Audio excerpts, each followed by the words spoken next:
मेरे प्यारे देशवासियों, पंडित जी का दवाखाना सुखी जीवन के माध्यम से अंधविश्वास को मिटाने की मुहिम जो मैंने शुरू की है, उसमें आप भी जुड़े।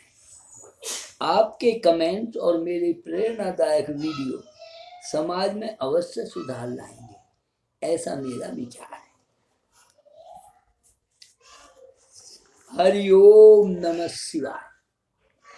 आज हम एक ऐसे सच को जानेंगे जिसे सब लोग नहीं जानते। कुछ तो जानते हैं लेकिन सब नहीं जानते। भगवान जी प्राणी मात्र को सुधारने के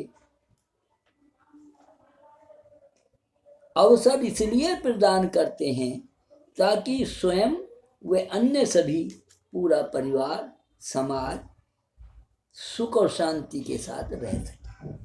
पर प्राणी जब भगवान जी के दिए इस अवसर को मानने से इनकार कर देता है, तो फिर भी भगवान जी प्राणी मात्र को सुधरने के लिए अन्य प्राणियों से प्राणी के गलत काम में रुकावट डलवा देते हैं। कई बार तो ये भी देखा गया है कि जब प्राणी पर कुछ कष्ट आता है, कष्ट तो थोड़ा होता है, लेकिन वो उसे बड़ा मानकर चिंतित हो जाता है। और चिंता में जब आदमी आ जाता है तो उसको कोई ध्यान नहीं रहता, बुद्धिहीन हो जाता है और भगवान को भी कहने लगता है भगवान जी ने हमारे साथ बहुत बुरा किया, जबकि भगवान जी तो अच्छा बुरा कुछ करते ही नहीं। आप ही करते हैं हम लोग और आप ही उसे भुगतते हैं। वो तो सिर्फ हमें बचाने के लिए बार बार हमारे को अनेक अवसर देते रहते हैं। पर इतने पर भी जब प्राणी गलत काम छोड़ने को तैयार नहीं होता, तब भगवान जी को अन्य तरीका अपनाना पड़ता है कि ये तो सुधर ही नहीं रहा। बार बार बार बार बतेरे अवसर दिए। नंबर 1 क्या अपनाते हैं वो, उसे समझ आ जाए तो सबसे पहले प्राणी को उसके माता पिता के प्यार और आशीर्वाद से वंचित कर देते। आपने देखा होगा बुरे कार्य करने वालों को उनके माँ बाप निकाल देते हैं या कहते हैं भी घर से बाहर कर दिया, अखबार में निकलवा देते हैं। तो जब वो ऐसा हो जाता है तो माँ बाप का प्यार, आशीर्वाद और उनकी रक्षा कवच जो है वो खत्म हो जाता है। नंबर 2, स्वास्थ्य में कमी से बीमार होकर बुरे काम के कारण जो भी कमाता है मानव स्वयं ही खर्च करता रहता है। बचे धन को स्वयं को नहीं खाने देते। वो बीमार हो जाएगा, क्या खाएगा बताइए? फिर तो परहेज हो जाएगा, कई बार लंघन करना पड़ेगा ताकि सुधर जाए। तब भी वो मौका देते हैं, अब भी सुधर जा, बहुत समय।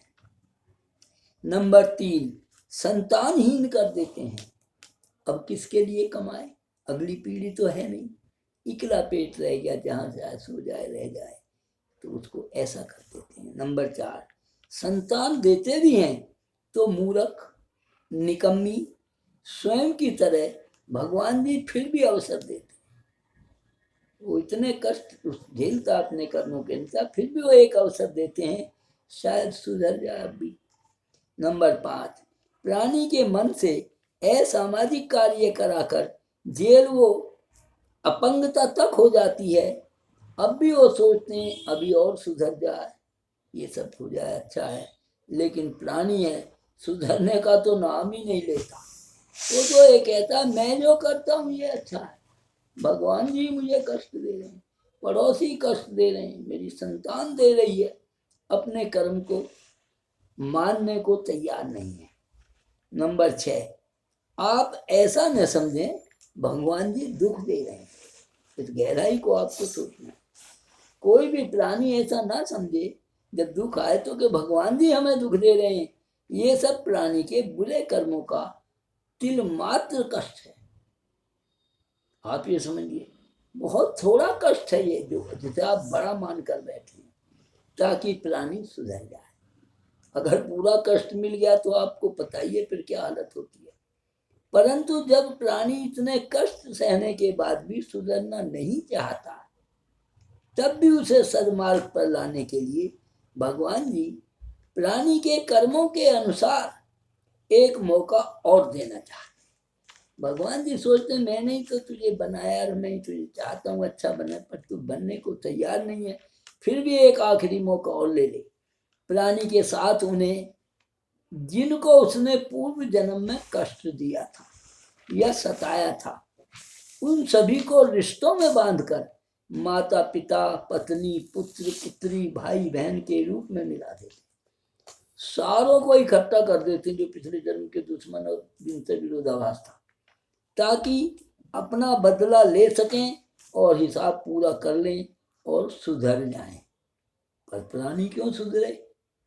उसमें तो अहम है, उसमें तो ताकत है, पैसे की, शारीरिक पहुंच की, इधर की उधर की, सुधरने को जब भी तैयार नहीं। नंबर 7, यदि अगले पिछले सारे शत्रु एक साथ मिलकर भी सुधरना नहीं चाहते तो फिर चोरी या आग आदि से आहत होने पर भी सुधरने का मौका देते हैं। कमाया उसे छिनवा देते हैं चोरों से, मकान बनाया गिरा देते हैं, ताकि अब भी इसकी समझ में आ जाए मेरे साथ ऐसा क्यों हो रहा है। ये हानि नहीं, प्राणी के कर्मों का प्रतिफल है जो उन्होंने दूसरों के साथ किया था। नंबर 8, भगवान जी का कथन है अब भी सुधर जा प्राणी, इसीलिए सुत दारा और लक्ष्मी मैं पापी को भी देता। भगवान जी कहते हैं ऐसा नहीं है, शुभ कर्म वालों को मैं बुरे से बुरे कर्म वाले पापी आदमी को भी सुत दारा और लक्ष्मी, ये सुख जो मनुष्य को चाहिए वो देता हूँ, पर जब भी ना सुधरे तो मैं क्या करूँ। नंबर 9, इतना कुछ होने के बाद भी जब प्राणी नहीं मानता तब भी भगवान जी को गुस्सा कभी भी नहीं आता, वो तब भी नाराज नहीं होते प्राणी से। फिर वे सुनामी, बाढ़, आग, 2 देशों में युद्ध, परिवारों में युद्ध, बीमारी जैसी विपत्ति डालकर प्राणी को सदमार्ग पर लाना चाहते हैं, पर प्राणी के न समझने का कारण है पूर्व जन्म में किए कर्मों का भूल जाना और इस जन्म में मोह ममता में पड़ जाना। इनके कारण वो बुरे कर्मों में ही पड़ा रहता है, कष्ट झेलता रहता है और सबको, भगवान जी तक को भी उसका दोष देने लगता है, जबकि वो हर क्षण कितनी बार वो कोशिश कर रहे हैं हम सुधर जाए पर नहीं। अब सारांश सुनिए, शायद कुछ लोग मेरे विचारों से सहमत न हो तो प्रमाण देता हूं। क्या एक्सीडेंट, बाढ़, आग में सभी मर जाते हैं? देखा होगा, एक्सीडेंट हुआ कुछ बच जाते हैं। क्या चोरी सब घरों में हो जाती है? नहीं होती।